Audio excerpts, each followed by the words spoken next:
Thank you for joining us on the Overcomers Overcoming podcast series, where we profile those who have overcome or those who are in the process of overcoming any life topic. We have three objectives with this podcast series. Our first objective is we want you to know that whatever you're experiencing in life, whatever you're encountering, you're not alone. We want to join you to let you know that we together can help you through whatever challenge you may have that at the time may seem too difficult to be able to overcome. Our second objective is to help you determine with a very confident resolve there are multiple solutions, multiple factors involved in any life encounter. It's a matter of thinking into and thinking through the life situation you are encountering to determine the various options, the various solutions that are available to you. Our third objective is to help you with critical thinking skills. If whatever you're experiencing is a result of a decision you made sometime in the past, such that if you had a life redo, you would make a different decision, we want to help you determine the objective facts and factors to evaluate to help you reach a more informed decision. I'm Ron Cooper, founder of the Cooper Culture. I'm with my wife and business partner, Marty. Together, we are the Cooper Culture, and the Cooper Culture is sponsoring this podcast series. Today, we feature Rollins Walker, who chronicles some very devastating events in his life. Starting at 6 years old, his mother and he were a victim of a firebombing in their home that was a result of teenagers rebelling against discussion between Rollins' mother and another mother. His 2-year-old sister died as a result of the burns when she was in the hospital. He was not allowed to go to her funeral, and all of this occurred when he was about 6 years old. And then his mother was killed as a result of a homicide that was a follow-on to this firebombing. Rollins experienced a lot of adversity in his life, but I want for you to note the resilience in his voice. But Marty, what are some other things that our listeners can gain from Rollins' story? Ron, as we listen to Rollins' story, I discerned that at a young age he had critical thinking. And I say that because in his story he tells us that he looked at and watched certain people and they were going down the wrong path. And at that time he would say, I don't want to go down that path. So to me, that's critical thinking. And he had it at a young age. Let's listen to various life experiences Rollins had and how he was able to discern the positive from what some people say are some very negative life experiences. We can all gain from this. Rollins, it is good to have you with us. And our listeners are going to be very interested in portions of your life story that started in what I understand early childhood, firebombing, and various parts of your life, Rollins, that you had to overcome some tragic events, and you were very successful and have been very successful in doing just that, and not carrying forward what maybe could be some bitterness from your past and taking that into the future. But welcome aboard, Rollins. Can you take just a little bit to tell us about your background and just some of the things that you have been through? Yes, thank you, Ron and Marty. Thank you guys for allowing me to come on to this podcast and talk with you guys for a little bit. You know, you talk about overcoming. There's been a lot of different situations in my life where I've had to I've been fortunate to overcome. I think a lot of times people don't overcome adversities, and it's depending on how tragic or extreme they might be. And I think like I said early on in our early conversation, I was telling you about a firebombing we had as a child, or my family, we experienced when I was probably about 6 years old. And some teenagers firebombed our apartment as a result of retaliating against my mother for her doing something to their mother. And as a result, they firebombed our apartment with myself and 5 other siblings in the house, including my mother and my stepfather. Fortunately for me and 4 of the siblings, or 5 of the siblings, we were able to get out without any harm. My mother, my youngest sibling, was not as fortunate. My mother received severe burns over her body, and my youngest sister, Tamika, she transitioned in that as a result of the fire. She was not as fortunate, and she was only about 2 at the time. So, and that was, that's where I started remembering some of the tragedies that took place, not knowing that I would experience a series of tragedies after that as I would grow into manhood. Just curious, Rollins, did the firebombing have any notable impact on you, maybe emotionally, anything like that? The burns from your mother, your sister, and so forth? Ron, it's really hard to say because children are very, very resilient. Mm-hmm. And fortunately for me, I was one of those resilient kids. I do remember waking up in that fire. And my bedroom, it was, I guess we would call it the project, which my room was probably 10 by 10 where me and my brother, or 2 of my brothers slept. And fire was everywhere. There was an opening, it's the doorway where I was able to walk out, fortunately. I don't know why I didn't panic or freeze up. And I don't even know where the other siblings, why they didn't wake me up, but I guess they panicked.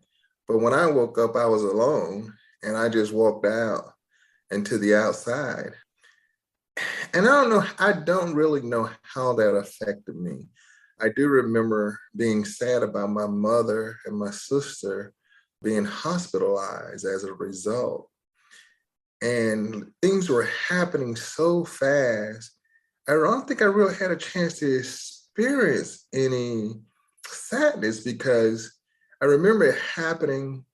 We had an uncle that lived in Ohio at the time, Toledo, and my grandmother called him and he came down and they made a decision they would separate us. So my 2 sisters stayed with my grandmother and me and my other 2 brothers, we went to Ohio to live with my uncle. So we never got a chance to visit my mother in the hospital, which I think it took her about 2 years to recoup. And Tamika, she passed away in the hospital and they didn't allow us to go to the funeral. So I remember being upset about that, but I just don't remember I just remember it just being a sad time. And it was an interesting time, but again, like I said, being resilient, you get through it. Rollins, that's an attribute I thought you had, the resilience. That may be a topic we want to separate in another episode. How can you be resilient through various life events? And Rollins, if I think I recall from some discussions you and I have had, you've had some other events occur in your life that were very notable and you've had to overcome those. Can you just recount some of that? Sure. Like you said, Ron, this might be an ongoing series because there's so many events. As I spoke I was a few minutes ago, I was talking about being swept up and taken to Toledo, Ohio, 6 years old, and going to live with my uncle and aunt. It was my mother's brother. And he had at the time, between him and his wife, it was probably 8 kids. And then you add 3 more children to the mix.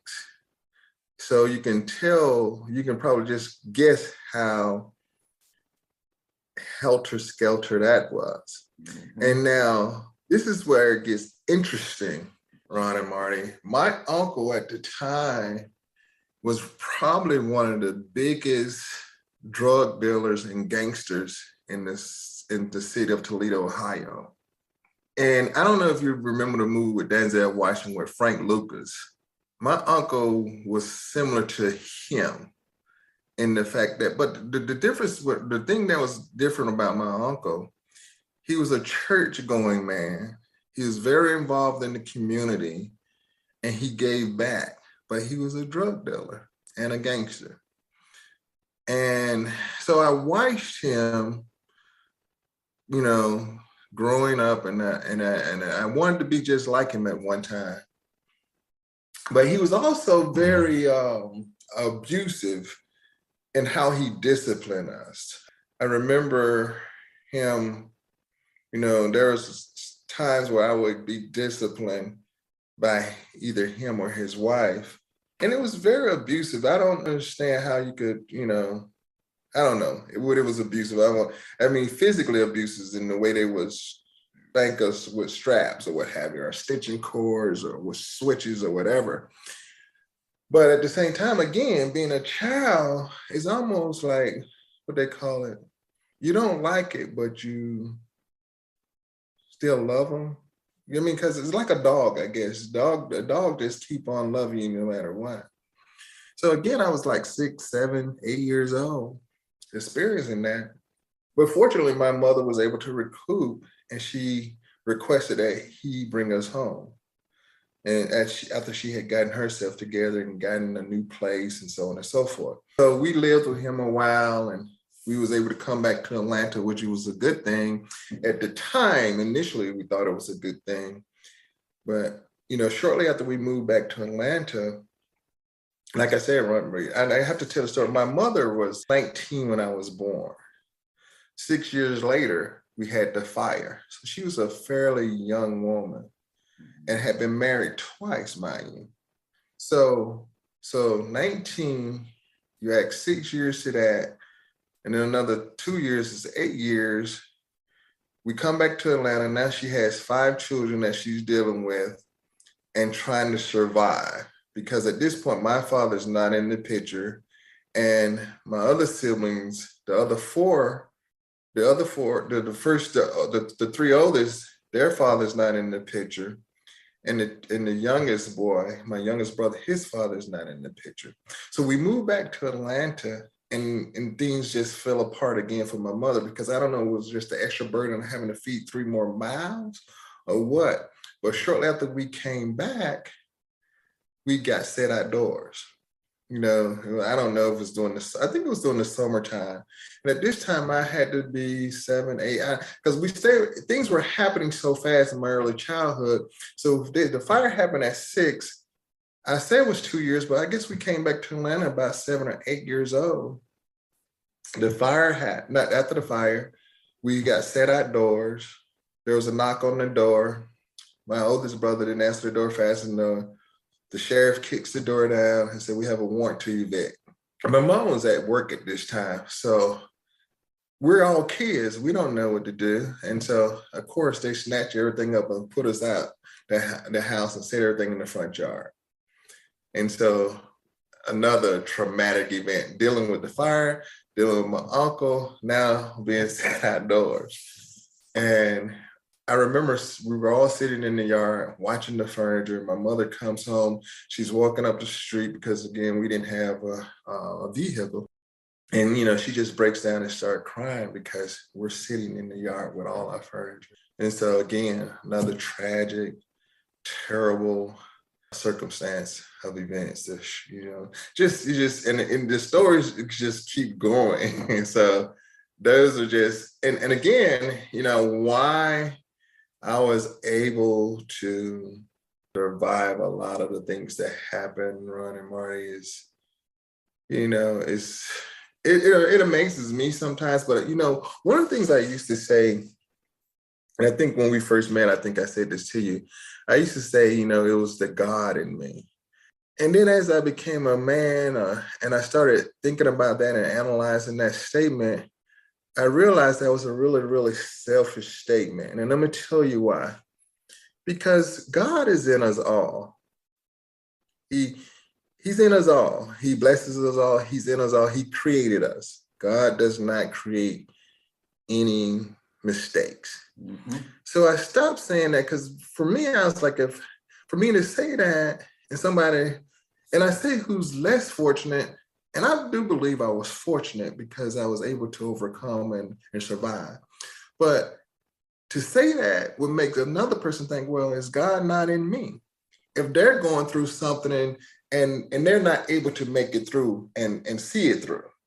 So I stopped saying that, and I just said it was just pure will, faith, and believing that things would be better, to the tenacity to overcome. You know what I mean? I do. And so that's what I summed it up to. Rollins, talk to us a little bit more about your uncle. You looked up to him, at least for some period of time, and you knew that, or you learned that he was a drug dealer.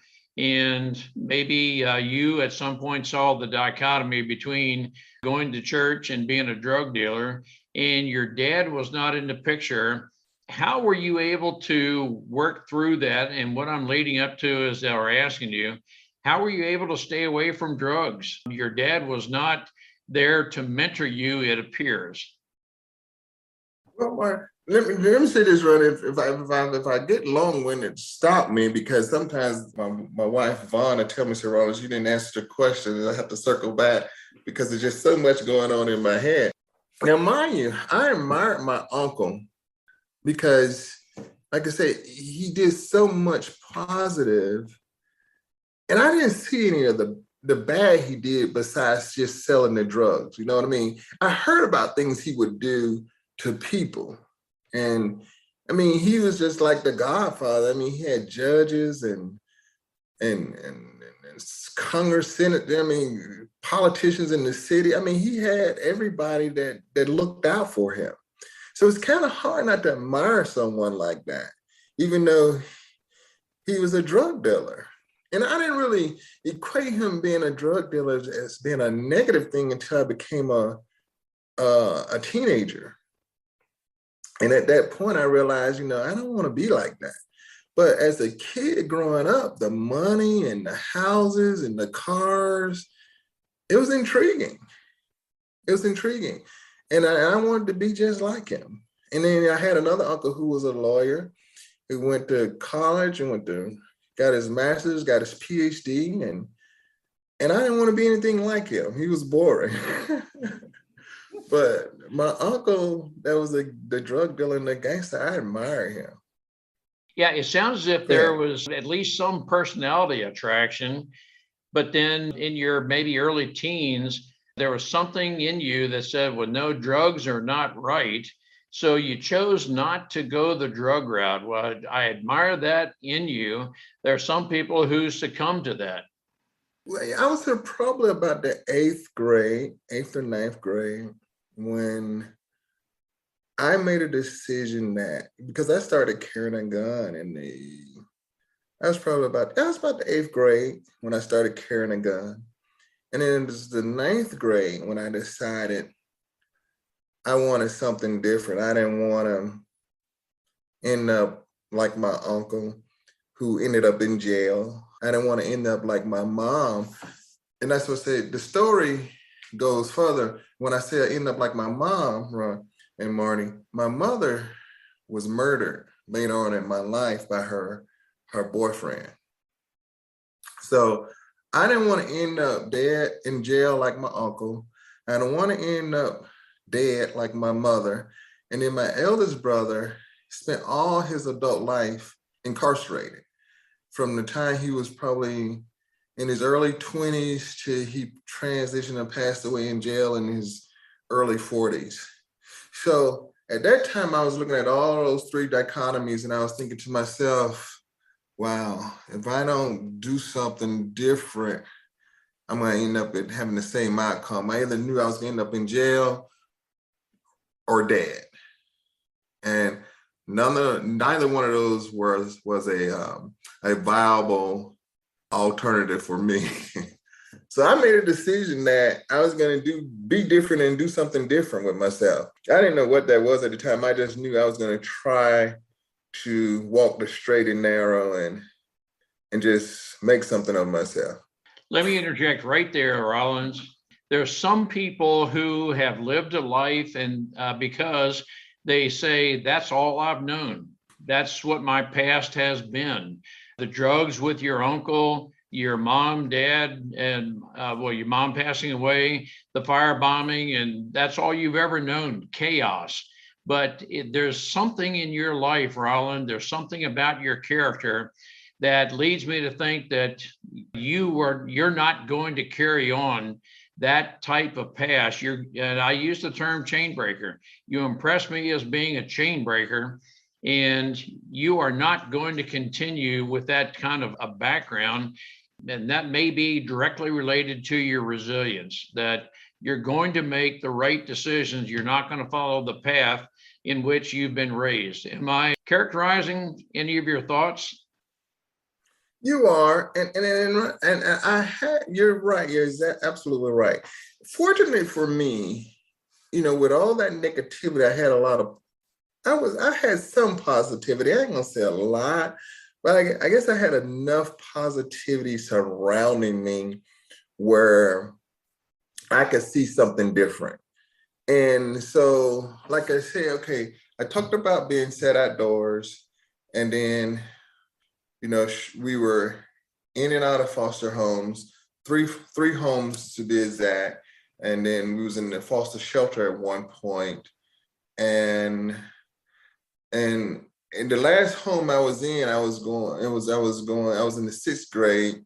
We was in a foster home, and my grandmother at 65 got us all out of foster care and took us in. So at 65 years of age, my grandmother had, if I was in the sixth, she had a fourth grader, a sixth grader, a seventh grader, and an eighth grader, and my brothers was 7 years older. So she had 5 children. And so my oldest brother decided to go back to Ohio to live with my uncle, which was, as you can see, based on him ending up in jail, was not a good thing for him. And so my grandmother, the other 4, she saw all of us through high school and graduating high school. And then she transitioned and died when I went to boot camp. And I had been in boot camp, I think, 4 or 5 weeks when she passed away. And which was a very, very tough time for me because, that was my mother's mother. And that's who I lived with from the 6th grade through high school. And when I got the word that she had transitioned when I was in boot camp, it was really, really heartbreaking. And they allowed me to come home where they weren't gonna, the United States government, the Navy said, well, Rollins, you can't go home because she's not an immediate family. And mind you, I was 18, 19 at the time. I was like, well, it don't get no immediate than that. She reared me. She raised me as my mama. We called her mama. I said, I'm going home. And it's like, well, we have to talk to command and see what they say. And so they came back to me the next day and they said, well, if you go home, we will allow it. But you got 2 alternatives. You can go home and you can drop out and come back at a later date and start over. Or you can go home Friday at the end of the training for the week, and you have to report back Sunday to continue your training. Or we're going to discharge you and you can start over at a later date. You had to go through the whole process. And I was like, wow. So, like I said, I did 20 years in the Navy, 20 years in one day. So the more, the end of the story is basically I went back. I left Friday, flew out of Orlando, Florida, came home, got up Saturday morning, went to the funeral, spent time with the family. Sunday morning, got on a plane and went back to boot camp and finished boot camp. Wow. So that was tough. I want to transition your thinking just a little bit for the listeners who are saying, I'm going through something similar to what you have been through. You could have some thoughts that are something to the effect of you've been through 3 foster parents, maybe no one cares for me, and you've overcome a lot of life tragedies, to the person who might be almost at the point of giving up on life, to the person, the listener, who might be tempted to take on drugs, alcohol, something of that nature, because they may be saying something to the effect, I just don't know how to endure what I'm going through, but people are telling me that there is relief for this. And the three of us would know that anything of those thoughts are just negative thoughts. Help the listener to a call to action. What is it that you can recommend, Rollins, based on your life, having overcome? You're a very successful person right now, but you've had to overcome a lot in the past, and you've had to make some very positive decisions. You had to have the courage not to take the wrong road. Can you help the listener to a call to action who might say, Rollins, I'm at that point in life right now that I'm almost at a point of despair. What do I need to do to make the right decisions as it seems you have? Well, I tell you, for me, and what I try to tell others, is that this too will pass. And there are going to always be bumps and hurdles and pitfalls in life. You just got to have a strong will to survive and just believe it's going to get better. And I know that's easily said than done because, you just got to have the will. And for me, there was one time I was about the ninth grade where I thought about ending it all.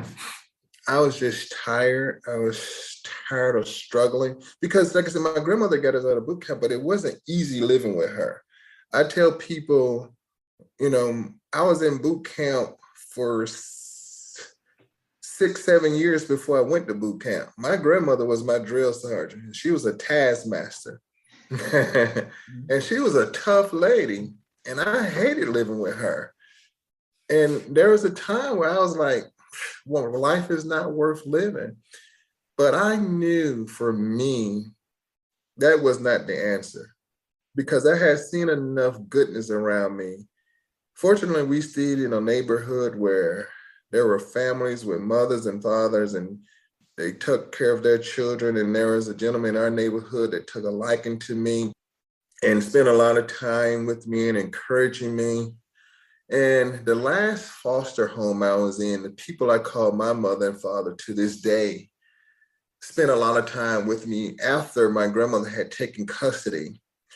I spent a lot of the weekends with them and holidays with them. And they poured into me and they showed me something different. I was able to see with certain people in the neighborhood that I looked up to, my foster parents, the last foster family I was with, and I was able to see something different. And I said, you know what?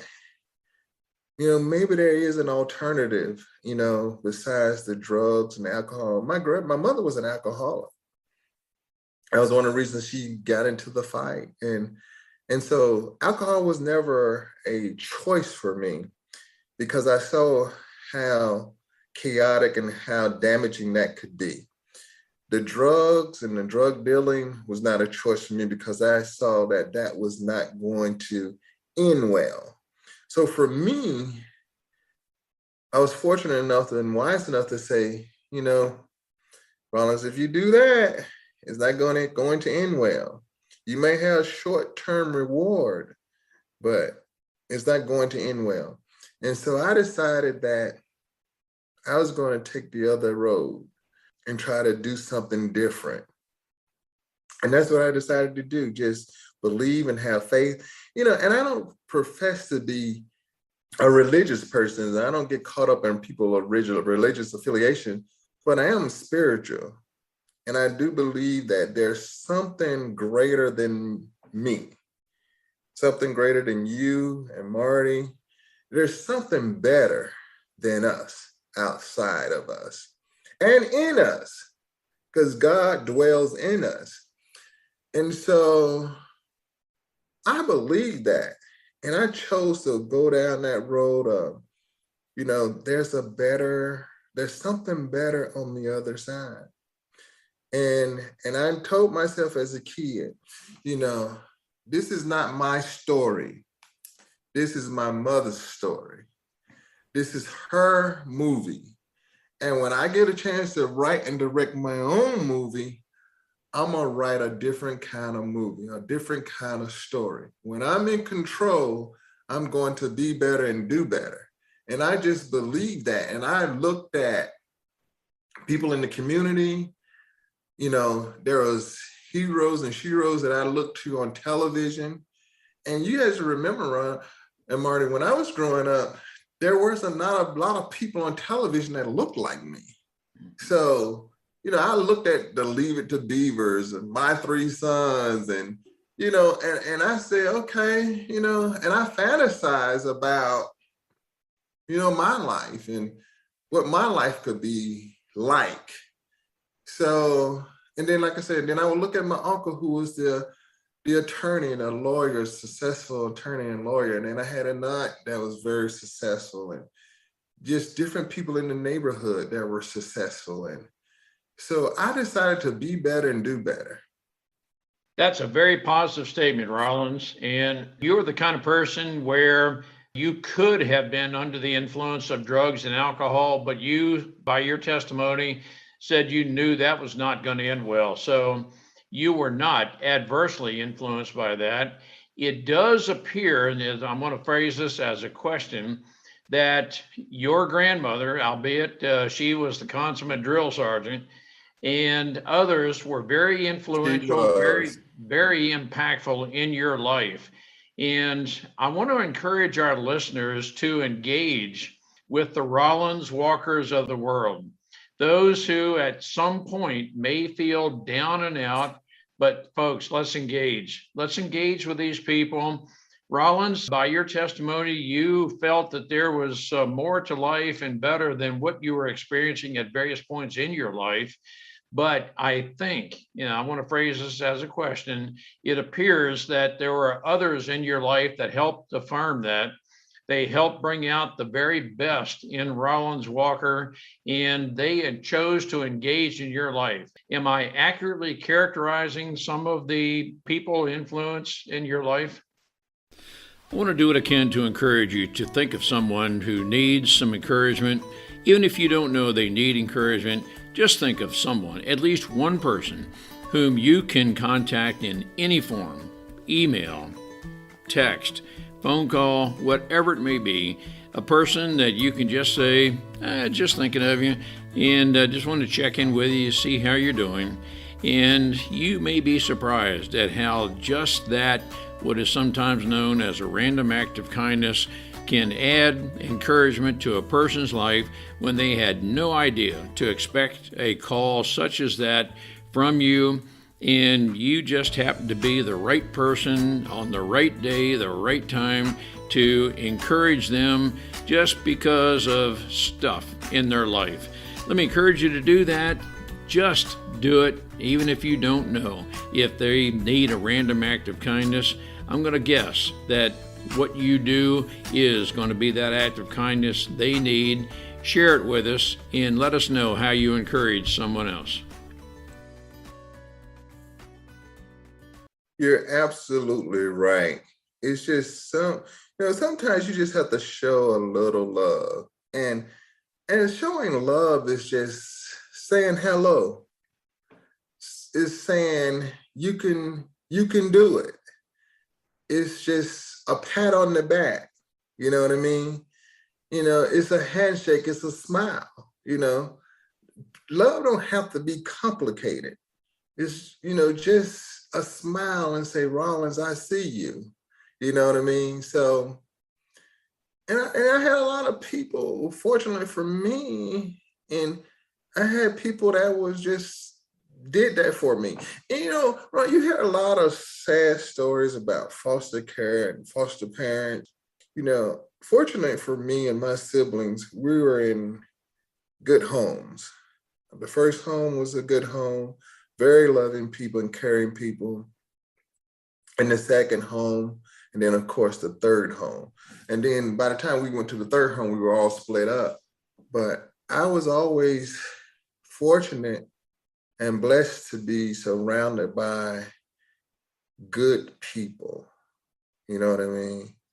And I think that made the difference for me. And it's been in that, and having a strong will and a desire to be better and do better. You know, like I said, when it came to the drugs, you know, I had friends that smoked pot and, you know, did weed and what have you growing up. And I tried it once as a teenager. And after trying it, I decided that wasn't for me. I tried alcohol early on and got stupid drunk and was, you know, puking everywhere. And after that happened, I decided that wasn't for me. So I just, like I said, I just thank God, thank the Creator. I say thank the ancestors for, you know, watching over me and giving me the ability to, in a sense, to say, hey, if you do this, it's not going to end well.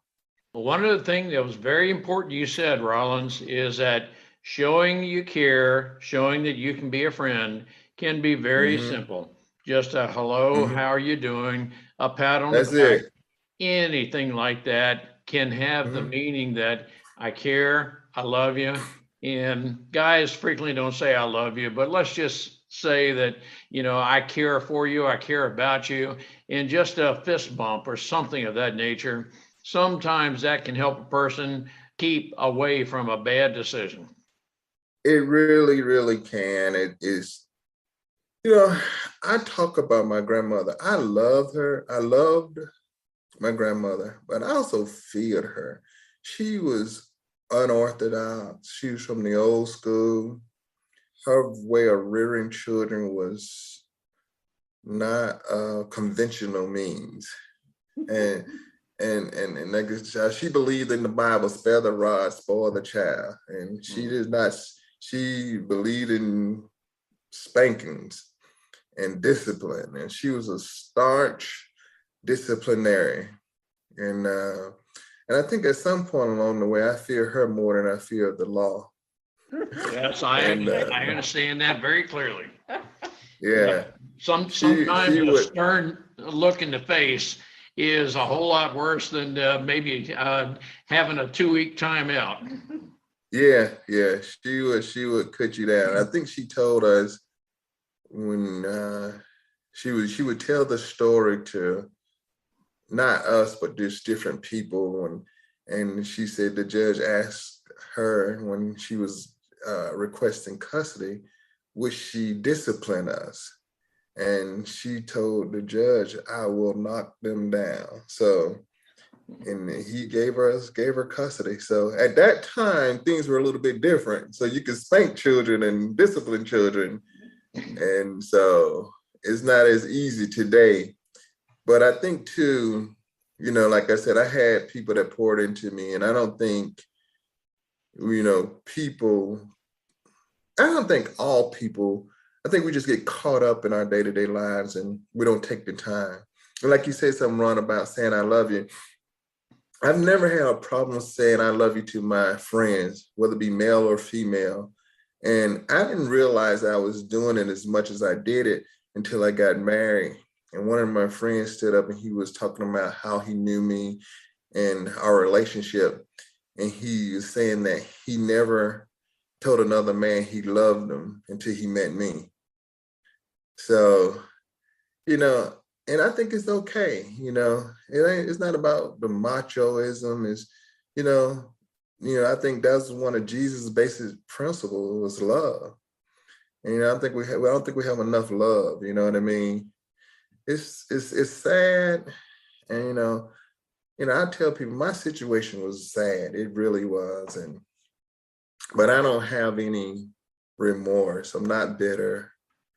You know, because had I not gone through what I went through, I wouldn't be the person I am today. And that could have went either way. People say, well, you could have been a horrible person. And I could have been a horrible person, but what equates a horrible person?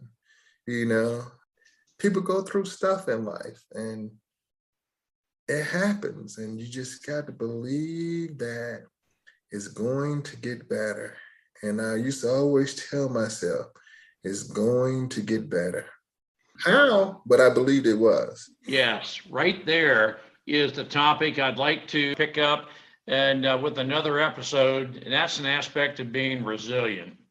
For our listeners, what we'd like to discuss, Rollins, have you always been resilient? And resilience in some ways means how? I will always bounce back from adversity. Or is that something you developed over a period of time being around people? But resilience, that is something that our listeners are interested in hearing, what all you went through to either develop it, or is that a trait you always had and you just are naturally resilient? But let's pick up with that topic on our next episode. And I think you have a very interesting story and one that would inspire a lot of our listeners. Fantastic. I look forward to it. Rollins has chronicled his life of having encountered but overcome a lot of different challenges in life. 3 foster families, the last of which took some ownership, and he's better able to identify with them. He was involved with drugs, alcohol, various forms of life, and he had the intuitive sense, and as Marty noted, the good critical thinking skills to know that way of life is not going to end well, and he made the choice to not follow that direction. He made the choice to be a chain breaker.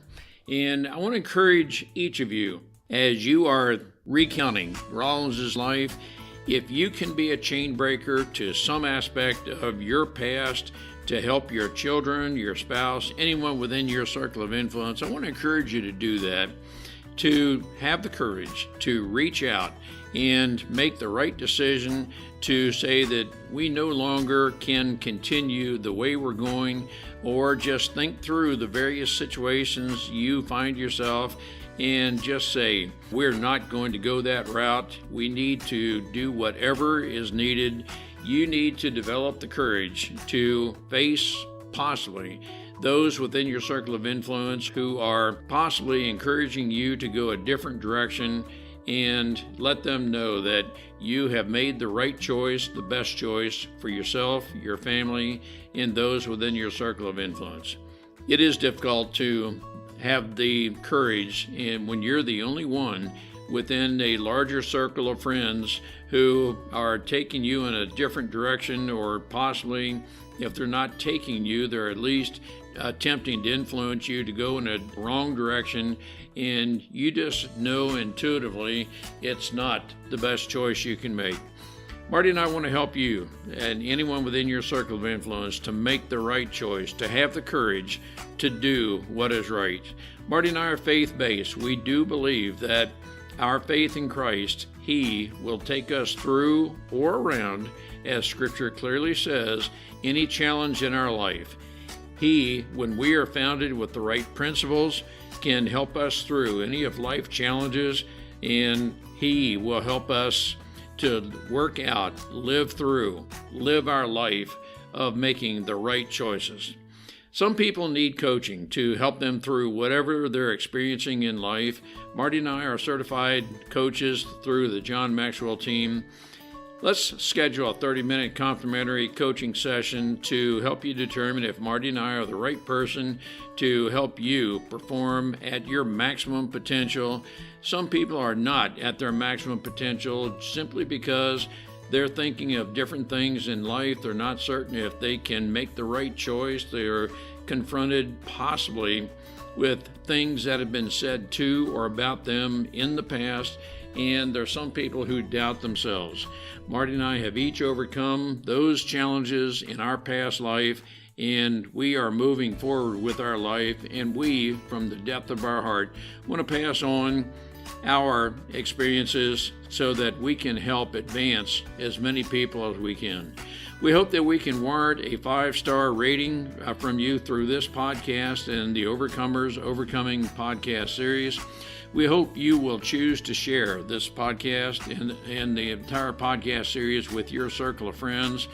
Our desire is to help people live their full potential, to help them overcome any life experiences. We hope that you'll engage with us by way of email, Ron at thecooperculture.com or Marty at thecooperculture.com. Let's share experiences, the good, the bad, and what has worked and what has encouraged other people. Let's all of us be an encourager and encouragement to other people. Let's reach out and share that random act of kindness simply because that defines who we are. We want to be a very positive influence and catalyst in another person's life. Let's share with each other and let's make a very positive impact and difference in people's lives. We look forward to sharing with you.